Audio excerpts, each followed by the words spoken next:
Good morning. Torrential rain hits the peninsula, wreaking havoc in many parts of the nation. Rain advisories and warnings hit the nation, but are there clear skies ahead? Commemoration of sea lions that have gone extinct from Dokdo Island, an environmental campaign to raise awareness of these sea mammals in Korea's easternmost land. The record-breaking blockbuster based on the most well-known battle of Admiral Lee Sun-shin, Denny Hong has more. And Matthew Chung joins us for a look at Seongsu-dong and its hidden culinary delights on Korea Today, Friday, August 22nd, 2014. From Arirang News, this is Korea Today. And a good Friday morning. Thank you for joining us on Korea Today. I'm Kim Young alongside Jin-ju and Kim Min-jung. Good morning, everyone. Wow, it rained so much yesterday. It was almost hard to drive on the way back home. Right. For Seoul and its surrounding areas, a heavy rain warning was issued for the first time this year, but skies are going to clear up in the afternoon before receiving more rain starting Sunday. All right, you're talking about raining cats and dogs. It was raining pigs and cows yesterday. It was pigs and cows, that's one way of putting it, I suppose. Well, the rain has come to a lull at the moment, but the heavy rain we had yesterday across Korea has wreaked havoc. The city of Yeongcheon in Gyeongsangbuk-do province has received up to 220 millimeters of rain since Sunday, leading to the collapse of an embankment. Some 50,000 cubic meters of water have flooded housing and farming areas. And in the city of Daegu, also in Gyeongsangbuk-do province, a boy who jumped in the waters to save his little sister was found dead, and the little girl is still missing. Meanwhile, over in Japan, nearly 100 are feared dead following a series of landslides that struck a residential area in Hiroshima Prefecture in the country's west side. Some 4,200 rescue personnel are digging through the mud where nearly 200 homes are buried under. A Korean national is among the dead and another severely injured. Seoul's foreign minister has offered condolences to his Japanese counterpart over the landslides. And President Park Geun-hye, during her visit to the annual South Korea-U.S. joint military drills on Thursday, stressed the importance of readiness against any form of security threat or natural disaster. Roughly 80,000 South Korean and U.S. troops are participating in this year's Ulchi Freedom Guardian drills, which both countries are strictly defensive in nature, while Pyongyang calls them a threat and provocation. President Park also visited the Capital Defense Command, making it a first for a South Korean president in 23 years. A fund aimed at providing financial assistance to qualified employees at small and mid-sized companies has officially kicked in. The Small and Medium Business Administration, which has been pushing for the move, will enable employees to more than double their savings with this fund that has a maturity period of 5 years. The government will provide tax benefits for fund subscribers. The latest measure is geared towards lowering the high employment turnover rate at SMEs in Korea. On average, more than 66% of employees at smaller enterprises look for another job within 5 years of employment. Korea's easternmost island of Dokdo was once home to the Gangchis, or also known as sea lions. But unfortunately, they were driven to extinction by Japanese fishermen during Japan's colonial rule of Korea in the early to mid-20th century. And to remember the lost animals, an orchestra has been traveling to the island over the past few years. And this year, Arirang News' Connie Kim joined them in their trip. Good morning, Connie. Good morning, Jinju. So tell us more about this event. Well, as you know, just a week ago on the 15th was the Liberation Day of Korea from Japanese colonial rule.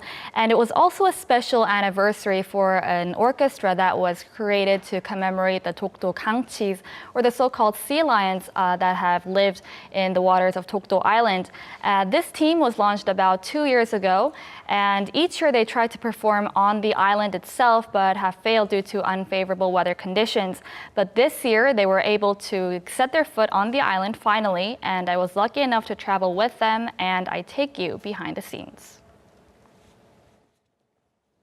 Korea's easternmost island of Dokdo is really two tiny outcroppings of rock located in the East Sea between the Korean peninsula and Japan. While it's largely uninhabited by humans, Dokdo was once home to a thriving population of sea lions.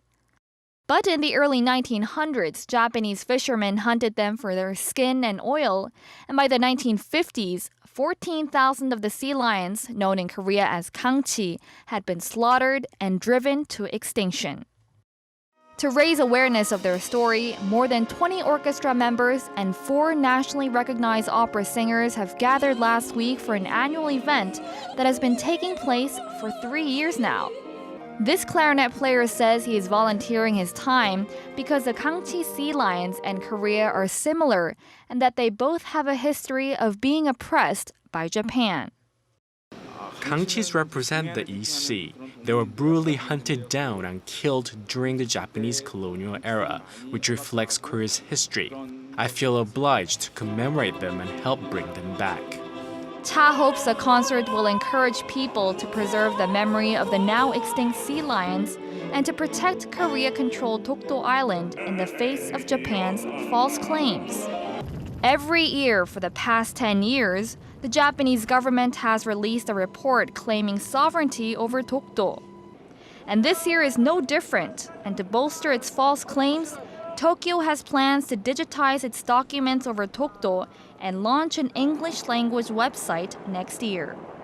With the largest number of participants ever taking part this year, this concert continues to raise awareness about the importance of protecting the Korea-controlled Dokdo Island. As if the Gangchis sea lions are honoring the commitment of the Korean orchestra, the orchestra was able to dock on Dokdo last week for the concert. For the past 2 years, the organization hadn't been able to step foot on the island because of the strong waves. 2 years ago, we weren't able to get on the boat to Dokdo, and last year we performed out on the deck of the boat facing Dokdo. I feel like the Gangchis sea lions have finally opened their hearts to us now and are now free of the pain and agony inflicted upon them in the past. Concert goers were taken aback by the scene. It feels like I've achieved everything. I hope this concert helps foreign countries realize that Dokdo is Korean territory. It's not easy to step foot on Dokdo. Hearing the Gangchis song on this island means a lot. It feels like the sea lions will come back after hearing this song. In remembrance of the Dokdo Gangchis that we can no longer see, this campaign hopes to bring international attention to the environmental suffering the island has experienced. So even in Korea, not a lot of people really know much about Gangchis. Do they live in other parts of the world? Tell us more about them. Well, there are 3 types of Gangchis, and it's very unfortunate that it's only the Dokdo Gangchis that have gone extinct due to brutal hunting by the Japanese fishermen during the colonial period. And what's ironic is that in the Oki Islands and the Shimane Prefecture in Japan, the Japanese have been using these Dokdo Gangchi characters to claim sovereignty over Dokdo. And this is quite troublesome considering that a lot of people are visiting this museum. But better enough, some good news is that to counter Tokyo's efforts, a memorial hall to commemorate the private institution called Dokdo Volunteer Garrison, where many volunteers devoted their time to guarding the island, is set to open next week on Ulleungdo, located some 80 kilometers off from Dokdo. And as you said, it's really hard to set foot on Dokdo, and I can only imagine how excited these people must have been at the site. Well, first of all, it's about a 2.5-hour boat ride from Ulleungdo to Dokdo to get there, and it all depends on the weather to find out whether we can actually set foot on the island. And so on the day of our departure, it was quite breezy and a little cloudy, so no one was 100% sure that we could actually, go inside the island. And as soon as we heard the captain say that we were able to go inside, everyone was just cheering. They were yelling with excitement. Quite an emotional scene there. And normally the normal amount of time set on the Dokdo Island is usually about 20 minutes, but because of the special purpose itself, we were able to spend well over an hour on the island. It's glad to hear that this year's concert was a success. Thank you, Connie, for that report this morning. My pleasure.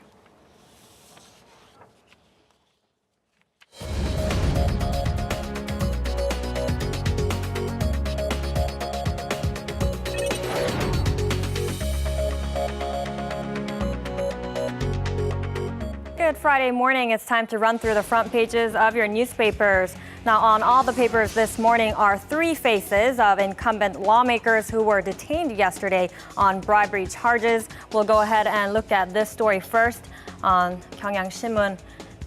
And the title says, night before extraordinary session, 3 lawmakers detained. So these 3 lawmakers were put under formal arrest pending trial on various corruption charges just an hour or two before the National Assembly was called into session, which could have blocked their arrest. Now, in the images from left to right are Representatives Park Sang-eun and Jo Hyun-jong of the ruling Saenuri Party and lawmaker Kim Jae-un on the right of the main opposition, New Politics Alliance for Democracy.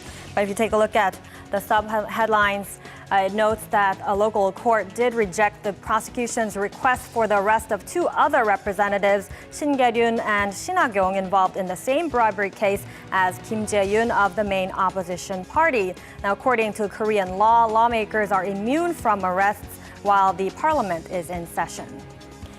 And going over to Joseonilbo, we'll take a look at this story here on the side. And this one is regarding the Kono statement. And the title says, Japan's Liberal Democratic Party decides to demand a revision of the Kono statement. Now, the Kono statement is a landmark 1993 apology for Japan's wartime sexual slavery. And the ruling Liberal Democratic Party of Japan has decided yesterday to place a request to the Abe administration for a new statement to replace the existing Kono statement. Now, it will be asking for the revised statement to be announced next year in light of marking the 50th anniversary of the normalization of diplomatic ties between the two countries. And this is the first time that the Japanese ruling party has formally addressed the issue of making changes to the Kono statement to the Japanese government. And now going over to another issue here on 중앙일보. And this one is regarding an underwater power supply tunnel from Korea to Japan. So staying with the neighboring countries, this article is titled, Chairman Son Jung-hee to take part in Busan to Kyushu undersea tunnel to provide power grid. To give you some background information, Chairman Son Jung-hee, known globally as Masayoshi Son, is a Japanese businessman of Korean ethnicity who is the founder and current CEO of SoftBank, a Japanese telecommunications and internet corporation. Now, the article says that Korea Electric Power Corporation, or KEPCO, is seeking to build an underwater power grid along an undersea tunnel that connects Korea's port city of Busan and Kyushu Island of Japan. Now, if we take a look at this map inserted inside, it shows that the plan is to establish this underwater cable through this 200-kilometer strip there through the long tunnel, which runs through Daemado Island in order to provide electricity to Japan from the Korean side. Now, KEPCO says this will be a win-win business project for the two nations, as Korea has excess electrical power while Japan is short of electricity. And finally, let's wrap with a look at the Korea Economic Daily. For this here, we'll take a closer look at this story regarding restaurants here in the country. The story is called Famous Restaurants from Regional Provinces Sweep Up Commercial Areas in Seoul. And as you can see here in the sub-headlines, we're talking about successful eateries from outside the capital, such as Sambaekjip of Jeonju in North Jeollado Province, Hukdonga of Jeju Island, and Seoga & Cook of the metropolitan city of Daegu in North Gyeongsang-do Province. Now, these diners have had massive amounts of regular customers in their original towns, going viral through smartphones and various social networking services. And the restaurants have found success also here in the capital, transforming into nationwide popular eateries.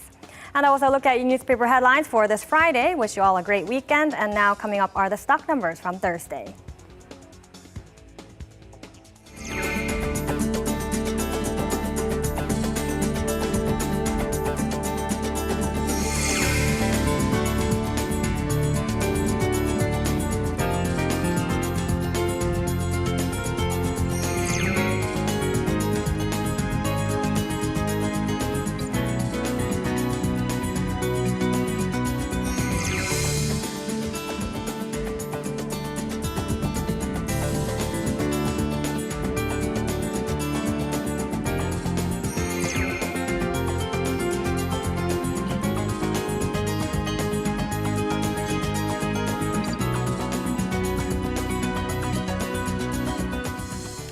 I think we're not getting any rain today, but I could be wrong. That is a relief. You know, we've been getting a lot of rain. We saw some flooding here in Seocho and also damage reported from around the province. So we can use quite a relief, a little bit of a relief from the rain. We'll get a check on today's weather conditions and also the weekend with our Chun Song Cho, who joins us from Yongsan Park in Seoul. Good morning to you, Song Cho. Good morning. Good morning, guys. I'm reporting live from the Yongsan Family Park. Yes, it's been raining pretty much all throughout this past week. Even a heavy rain warning was issued in Seoul for the first time this year yesterday. The central regions are still receiving a bit of precipitation as of now, but it'll stop before midday, giving the weather time to clear up just ahead of the weekend. Because we're going to be in the outer bands of a high-pressure system, which is far off over the West Sea, a good amount of clouds will stick around all throughout the weekend, giving us partly cloudy skies and comfortable conditions. Temperatures will swing back right to the upper 20s all across the country due to the strong sunlight, and with some cities even hitting the 30s again. With that, let's take a closer look at the temperature readings. Seoul and Gangneum's midday highs are at 28, while Daegu is the hottest at 30. Jeju remains the coolest at 27 degrees Celsius. When the weekend is over, another round of torrential rain is expected from Monday through early Tuesday morning. This is all for me with the weather forecast. Back to Min-jung. Thank you, Song Cho. Let's now get a check on the global stories making headlines on this Friday morning. We'll turn to our Eunice Kim, who joins us from the News Center. Good morning.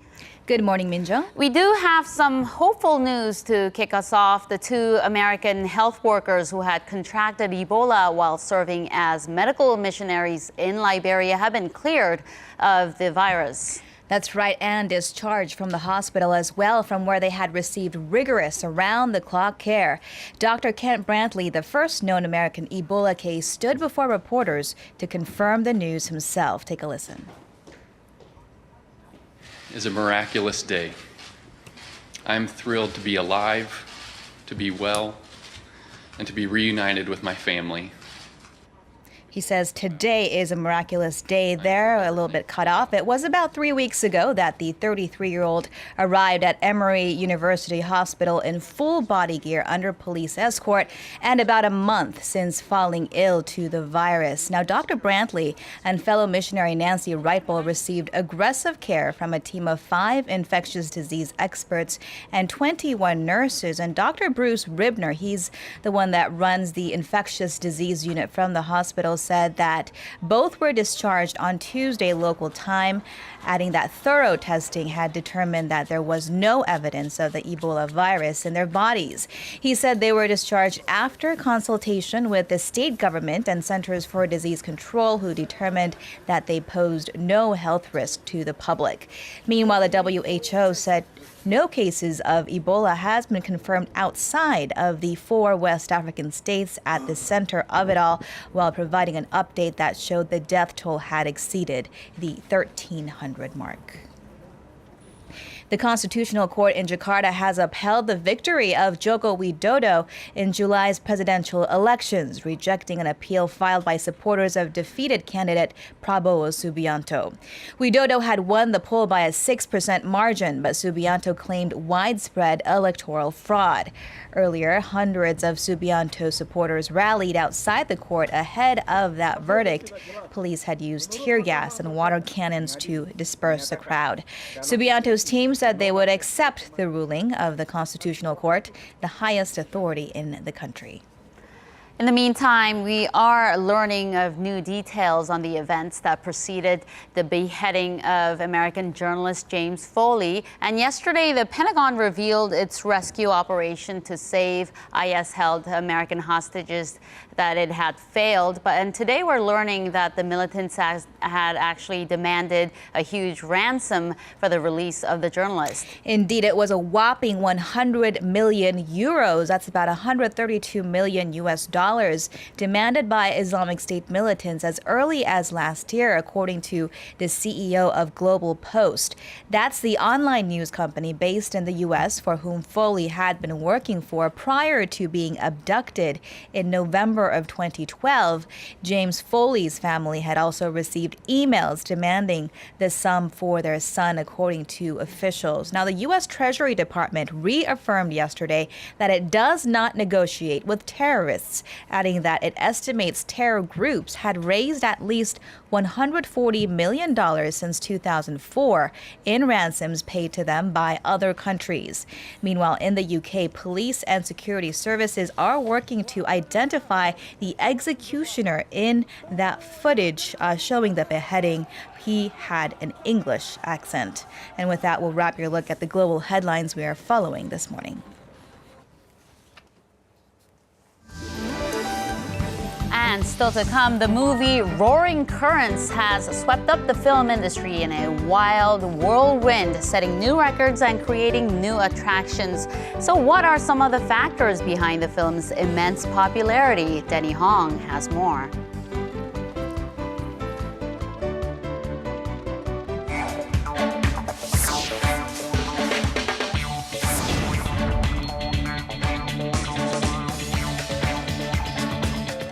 Stomach or gastric cancer is the most prevalent out of all the other cancers in Korea. A simple endoscopy can solve the issue if discovered early, but once it passes the first stage, laparoscopic surgery or open abdominal surgery is the only way. One doctor in Korea Cancer Center Hospital holds a high success rate in stomach cancer surgery. He is the Doctor Yu Hang-jong. Stomach cancer or gastric cancer is a fatal condition that creeps up on many. Most patients discover the cancer when it has already advanced, making surgery inevitable. But there is a doctor who offers precise and proficient surgery for these patients.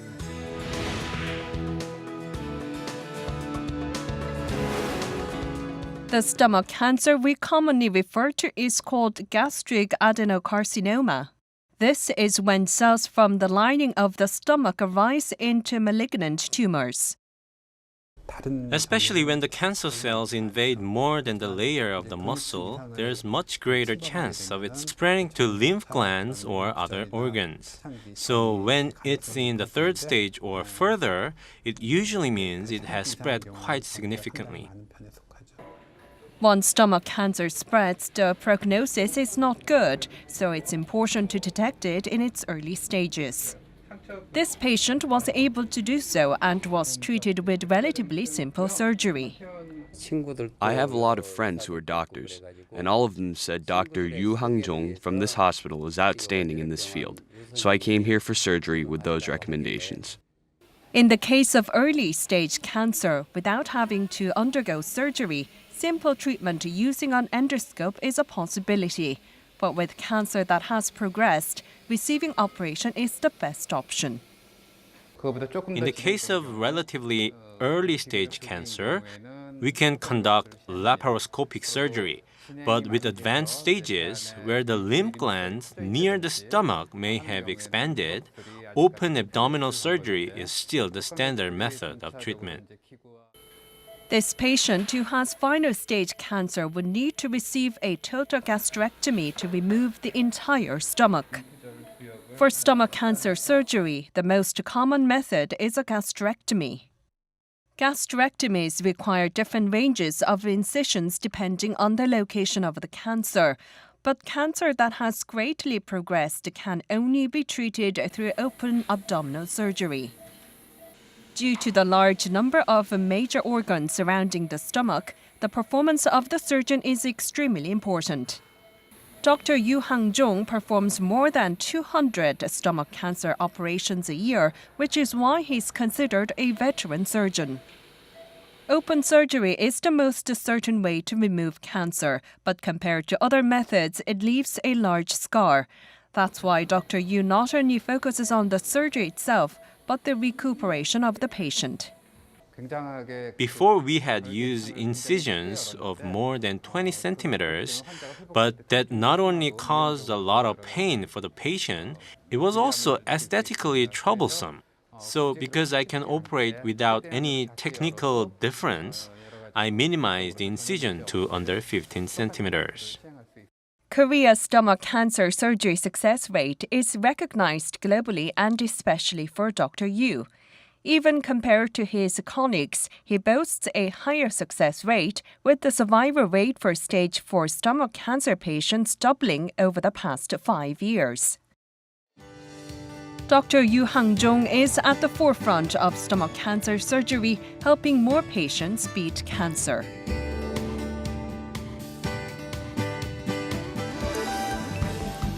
And still ahead on Korea Today, once an industrial neighborhood filled with factories, Seongsu-dong has transformed itself into an artsy neighborhood with a one-of-a-kind vibe. Matthew Chung takes you around the old and the new of Seongsu-dong and brings you some of the tastes there.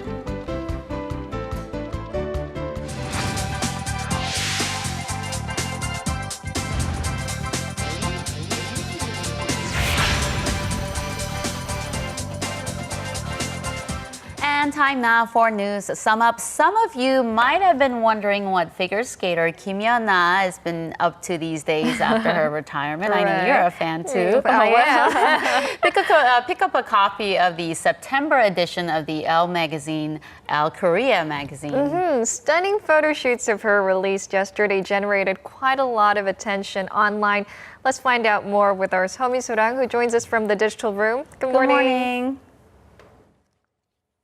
Good morning, guys. That's right. Now, I've got both the photos and a behind-the-scenes making video to show you guys, so let's get right into it. The shoot was held mostly indoors, inside a building with a rustic French provincial interior. Now, the shoot was a collaboration of sorts between the magazine and Prospex, a Korean sportswear brand that Kim Yuna has an advertising deal with. And so that's the reason why you're seeing some sportswear and sneakers mixed in with the more formal dresses.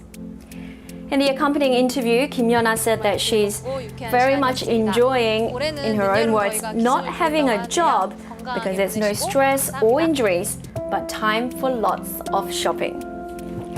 Now, if you're thinking about changing your daytime jobs, then listen up to this. Based on the latest taxation data, patent lawyers earn the most among all professions at around $500,000 per year. That's right, $500,000. Now, if being a patent lawyer doesn't work out, perhaps being a super famous celebrity will, because they rake in the money as well. JYJ's Kim Jun-soo will open a luxury hotel in Jeju next month called the Toscana Boutique Hotel. And yet another sinkhole appeared, this time in Bangidong of Seoul's Songpa-gu district. This one measuring 0.6 meters by 2 meters at surface and 1.5 in depth is the 8th sinkhole this year to occur in the Songpa-gu district.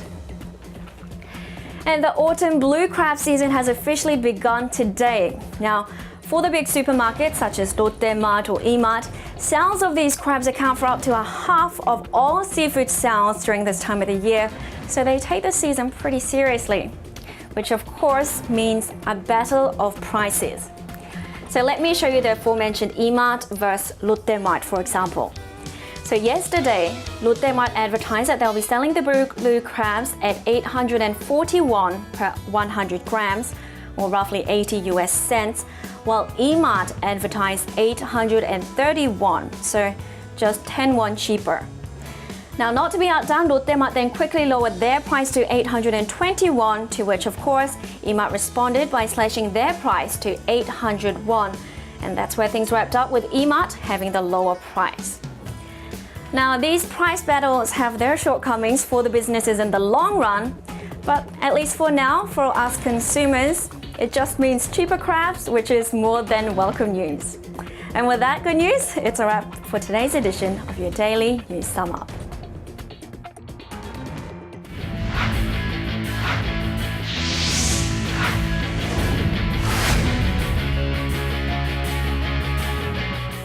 And TGI Friday, everyone, as we kick things off with the 2014 Incheon Asian Games as the group stage drawings took place on Thursday. And while Sonyeon-jae was grouped with some of the Japanese rhythmic gymnasts, most of the focus was actually on the football squad. Now, first off, over on the men's side, they were drawn with Malaysia, Saudi Arabia, and Laos, with Saudi Arabia being the toughest opponents for the Taeguk Warriors. Meanwhile, over on the women's tournament, Korea was drawn with Thailand, India, and Maldives, and should be able to advance to the next round with ease. Now, the men's team hoped to win their first gold medal in 28 years, while the women's team aimed to win their very first. And moving over to the 2014 Little League World Series, where South Korea has been quite impressive during the tournament, and now they're getting closer and closer to the championship game.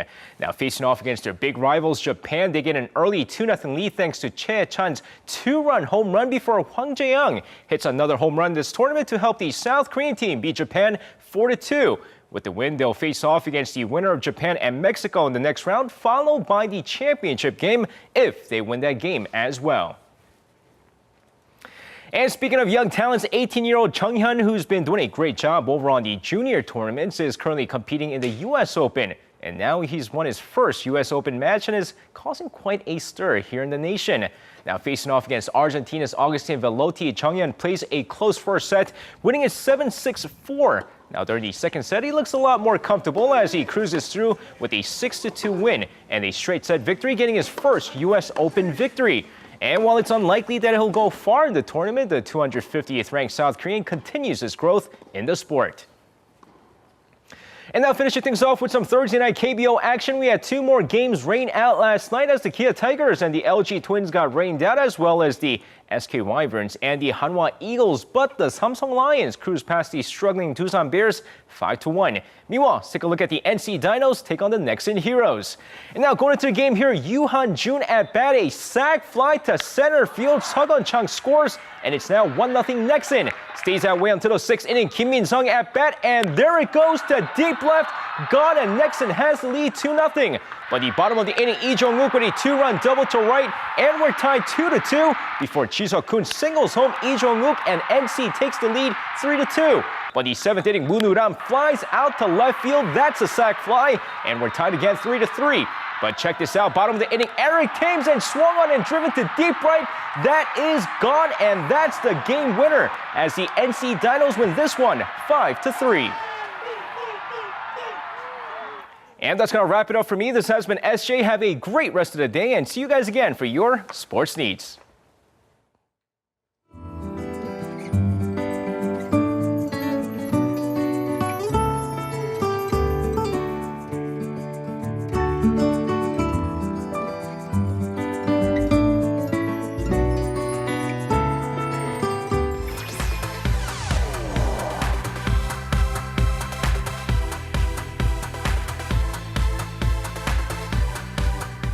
Now, two Soohyuns have been making headlines on the entertainment front this week. That's actress Soohyun, who will be starring in the new Avengers movie, and actor Kim Soohyun from My Love from the Stars. Who do you like better? One's a woman, one's a man. Kim Soohyun, perhaps. I like Soohyun. I like Soohyun too. Hey, why do you like Soohyun? I like them both. I would say that. Good morning, Daddy. Good morning. And you're right. We have some news overseas, especially involving the Soohyuns.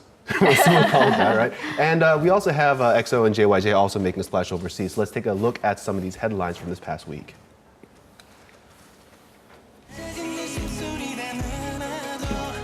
Group JYJ successfully wrapped up the Hong Kong leg of their 2014 Asia tour at the Asia World Expo Arena with some 10,000 local fans attending. It was the first concert in Hong Kong for the group, a reason why it had been in the spotlight for quite some time. For 2 hours, the group performed some of their most popular songs, such as Empty and Get Out, with their fans cheering on.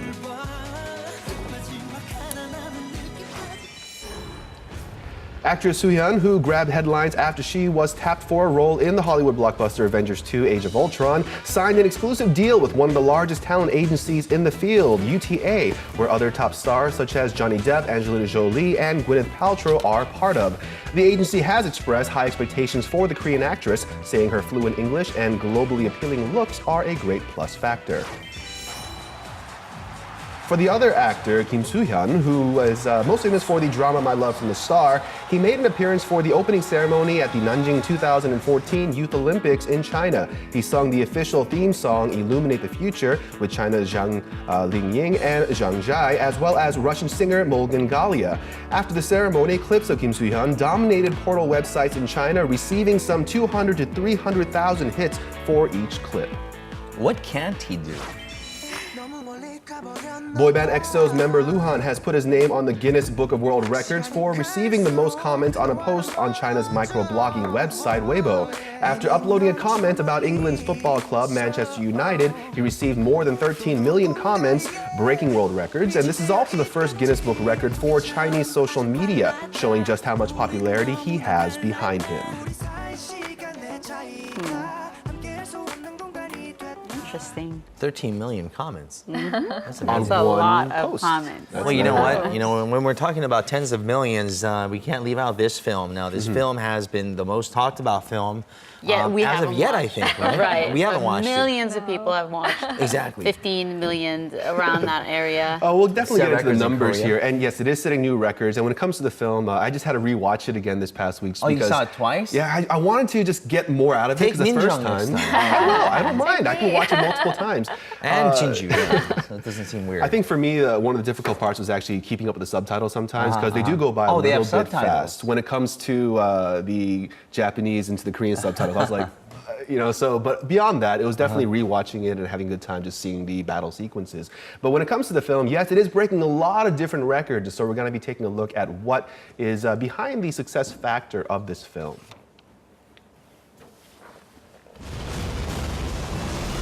Roaring Currents is now rewriting Korea's box office history after premiering late July, heading towards 18 million ticket sales within 21 days and replacing Korea's formerly most watched film, Hollywood's Avatar.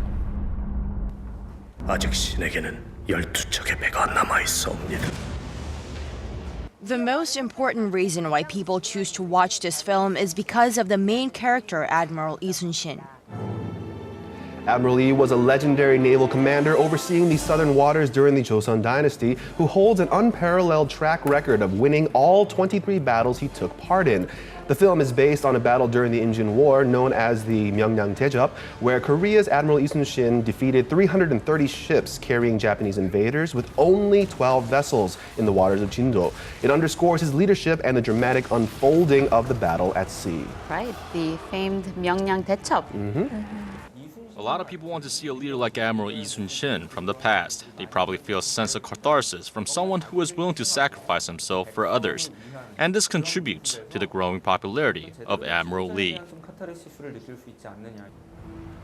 Another driving force behind the movie's popularity is, of course, actor Choi Min-sik's unparalleled acting. 갑판이 화포들을 격군 실투하는 쪽으로 옮겨 모조리 집중하려 하네. 되겠느냐? 된다고 말하게. 군인으로서 인간으로서 자신의 의지와 신념을 관철시키고 그것을 지켜나가고 도대체 이분의 무엇이 그러한 엄청난 추진력과 신념을 갖게 만들었는가에 대한 궁금증이 있었죠. 저 나름대로 진정성을 담아서 표현하고자 최대한 노력했었고. Wow, he really studied his character. Yeah, I think he actually fainted in that scene. And since debut in 1988, Choi Min-sik has starred in some 40 films, making himself a living legend in the history of Korea.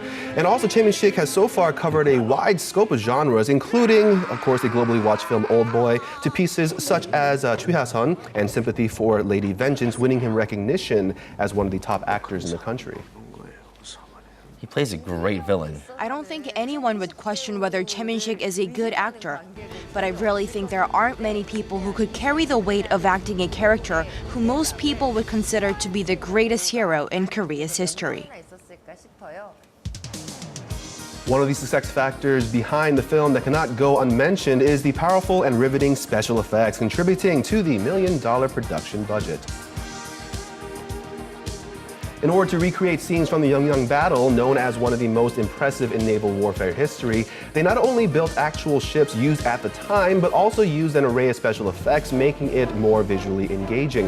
What's more surprising is they managed to shoot the entire film with just 8 vessels. It was most challenging to get the water right. Overall, it was difficult to create water scenes where it would reflect the characteristics of Ultolmok and the whirlwind and deep water waves that would have to show in that scene. The selection of music, which adds to the dramatic and dynamic unraveling of the story, has also been another favored element for the film. The soundtrack included a 150-member orchestra from the Czech Compared to Republic. any other movie that I've worked on, this took the most time. I thought of it as a 2-hour orchestra piece, and for the Japanese invasion scenes, I tried to express that feeling of aggression through brass instruments.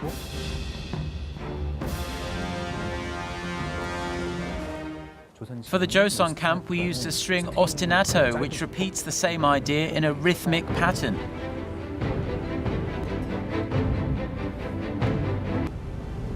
And it's not just the lead actor Chae Min-sik, but supporting actors that helped catapult the movie into fame. It's actors like Yu Sung-young playing the role of Admiral Yi's foe, Kurojima, and Jo Jin-ung as Wakizaka, who had to take on the challenge of learning Japanese. 아마kum이 태어나랑 아몽처럼 연습을 했었는데요. 진짜 너무 끔찍하고. And not only that, they had to shave their heads to get into the characters of Japanese generals of the time, which is a simple example of the dedication they had for the film. 역사학자들은 이렇게 얘기해요. 명량해전에서 만약에 방어하지 못하고 뚫렸으면 지금의 한국은 없을 수도 있다. 자긍심을 느낄 수 있는 그런 영화라고 생각합니다. The Korean-made movie Roaring Currents is redefining the history of the country's film industry.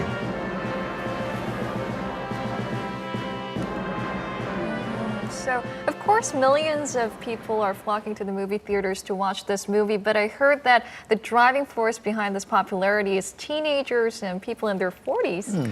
You know, it's not uncommon for a lot of the 20s and 30s actually to be driving the movie ticket sales, but in this case, because it appeals to a large demographic, including the teens who are probably watching it more for the educational content, things that they have learned in school, they want to see it on film, and also the more 40-year-old male demographic is actually watching this a lot too, probably just for nostalgic purposes maybe, as well as, again, for educational reasons, but they're bringing their families and everyone's watching this. Even when I watched in the middle of the afternoon this past week, it was a packed house, and so it was definitely fun to see this wide age group enjoying this film itself. Right, a lot of Koreans grow up learning about Admiral Lee Sun-shin every year. Yeah, exactly, right. And so in this case, we also have a lot of tourism that is taking place now because of the success of the film as well, too. When it comes to the location of the filming, they actually did it in the actual battle location sites. So it's at the Uldolmok, which is in the Haenam Jeollanam-do province, which is the southwest region of the nation, as well as the area where Admiral Lee Sun-shin is enshrined itself, the Hyunchungsa, is becoming a larger tourist destination. About 2,000 some odd fans on a daily basis are going to visit, as well as they can see the 2 swords that he used in battle, as well as the Kabuksan, the turtle ship. So we're talking about the 2 authentic, the real swords that he actually used from back in those days. Yes, so we're talking about the enshrinement area for the Admiral himself. So they are on display and more people are visiting. Well, we did actually get a talk with Joey Mercadante yesterday. He actually visited Tongyang, and there was a slew of people over there just watching some of the areas and also a reenactment, or maybe more like a fireworks show, right? But it was a lot of fireworks and a lot of fire, I suppose, there. But they are working on 2 sequels, I believe, to this movie. Sequel? You have to expect something like that, because I think a lot of people that know the basic story of Admiral Lee Sun-shin, they're probably thinking, where was that turtle ship? And you do see it kind of in the film, but you not see it really. But it burns. But, spoiler alert. You see it, but it's not really that. Someone spoiled it for me. But of course, we do want to see that on film, and just seeing how it's used in battle and stuff like that. So they are planning 2 sequels. One of them being the very first engagement where Joseon Dynasty troops defeated Japanese forces in battle, and the second one is going to be called tentatively Noryangjin Waters of Death, which is actually the last battle that Admiral Lee Sun-shin This is the one where he died took part of. Yeah, so the victory of the battle was at the cost of his life, and so that one. That's where he says that. Yeah, his famous line that we all know that we're not going to mention here. No more spoilers. No more spoilers, right? But that is something in the works, and of course, everyone is kind of recasted here. The actors and the directors are still coming back, so we're going to see when that comes out. But it'll definitely be one to watch. Hopefully, a trilogy. Thank you, Denny, for spoiling the movie for us Spoiled and the movie. doing a little more than we had asked for. It's kind of like if you watch You a don't film have that's to based watch on it a now. book, right? Right. If you read the book, it's not a spoiler. If you read the history, not too much of a spoiler there too. Thank you, Denny. No problem. you. Thank you. Bye-bye. And let's get a check on the K-pop weekly chart.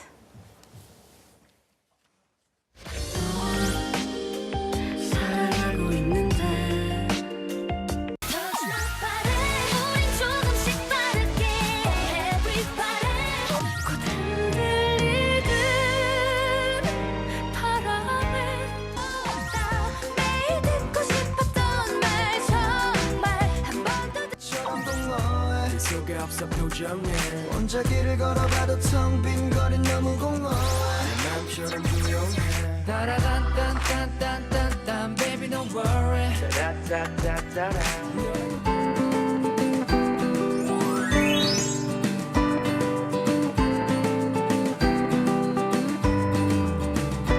From an industrial zone with mom and pop stores that actually manufacture industrial products to something that's a bit more trendy. Now, this area that we're going to look at is one not to miss, and it's Seongsu-dong. And joining us is Matthew Chung. Good morning. Good morning. Good morning. And yeah, Seongsu, the Seongsu neighborhood, it's really fantastic. I've been hearing so much about it over the past couple of years. It's really developed. It's really come up. They do great body work. Someone ran into my car. I just fixed it over there yesterday.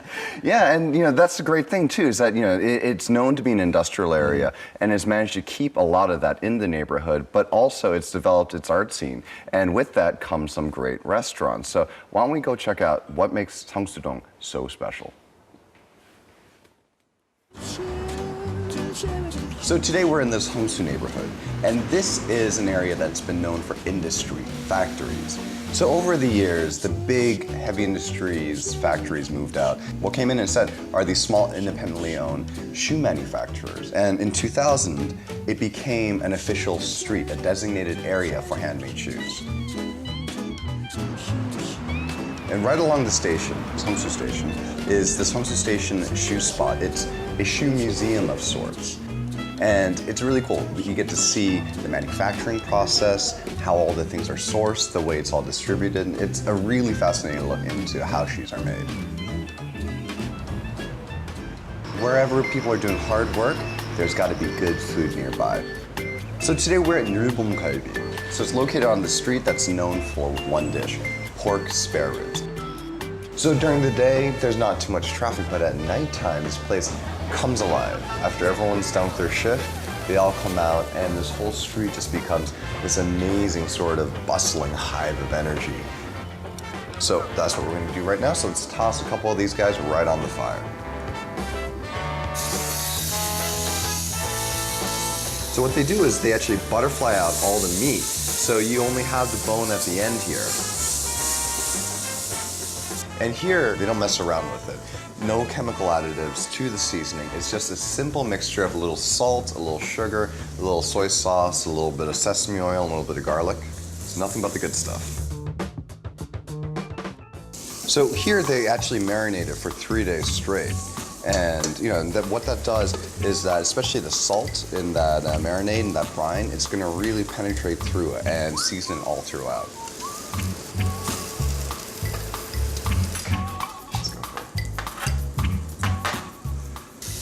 Excited.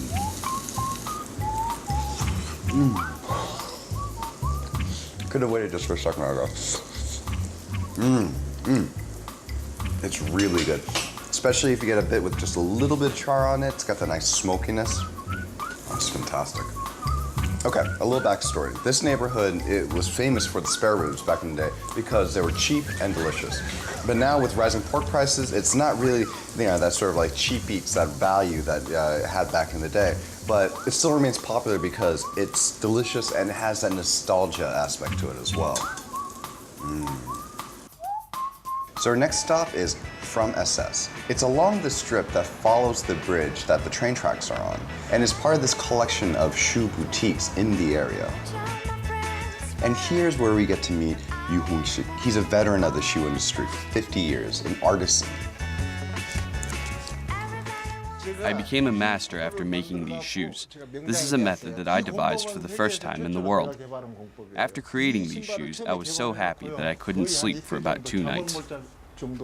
I've made shoes for about 54 years now, and I still find this an attractive job because I make shoes that no one else can. So a neighborhood that used to be all about industry and factories, now it's moving to a smaller scale, more artisanal-based economy. And for the trendsetters, it's an important neighborhood because they keep their eyes on this area to see what's new and what's hip. So you walk down the street and it doesn't look like anything special. But what you have inside is a little boutique called Used Future. And what they have completely belies the exterior. I've heard that a lot of other designers other than us have moved to the Seongsu-dong area, and we have more interaction with the newcomers. And it's places like these that really celebrate the juxtapositioning of sleek, modern clothing against the backdrop of something rough, cold, and industrial. And they do this to great effect.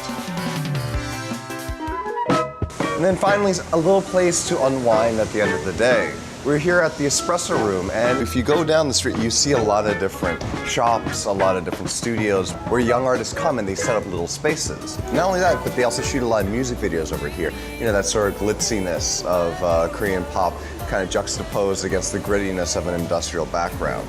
And a place that's got a sandwich as well. Here we have the squidding panini. Yeah.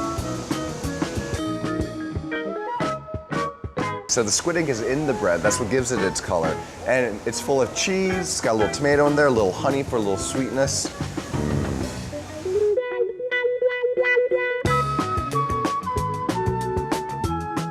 It makes me happy. And speaking of which, it's just like this dessert right here. Outside, there's this craggly, gritty crust, but on the inside, it's smooth ice cream. I think ice cream has to be hands down one of my favorite desserts. And when it's done well, vanilla ice cream, it's smooth, it's rich, it's sweet. And on the outside, you have all this texture from those cookie crumbles. There's a little bit of chocolate in there as well. And then surrounding it, you have nuts, dried fruit, a little bit of sauce. That's all you need. It's done.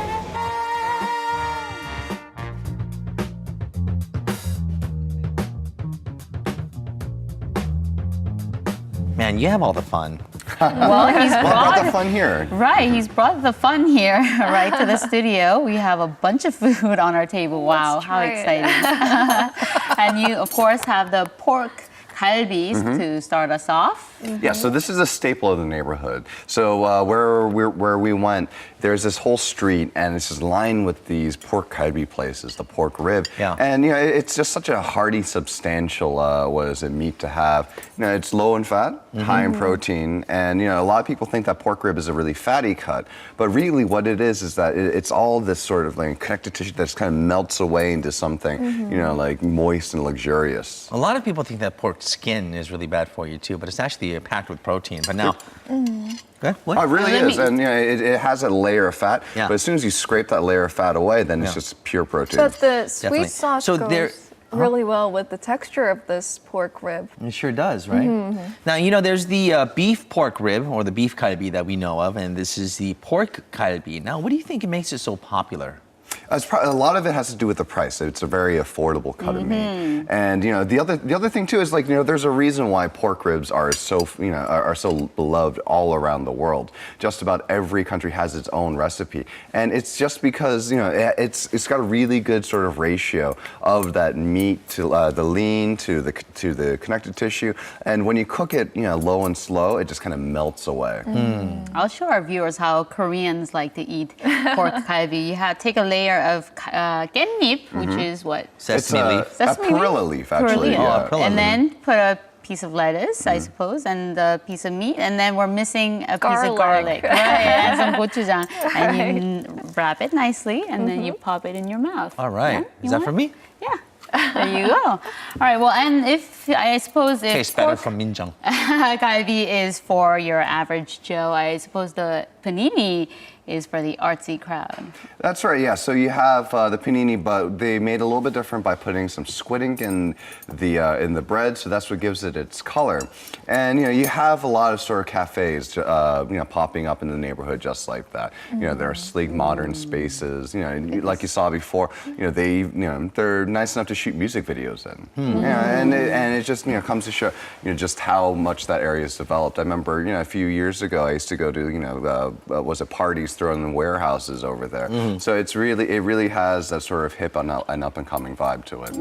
And we cannot not talk about the ice cream bomb. It really bomb. literally looks like a bomb. Let's try it. Oh, let's dig in. Oh, let's try this. Oh, it looks so good. With all these nuts. And I'm sure it's a nice blend between the creamy ice cream and the It tastes really good. crunchy texture. Oh, Oreo this is cookies. sinful. Save that for these two. It's fabulous. It's so good. Thank you, Matthew. Thank you. No, thank you for not coming, but for all the food. And covering the story for us. Thank you so All right, much. Matthew, thank you so much. Matthew. No problem.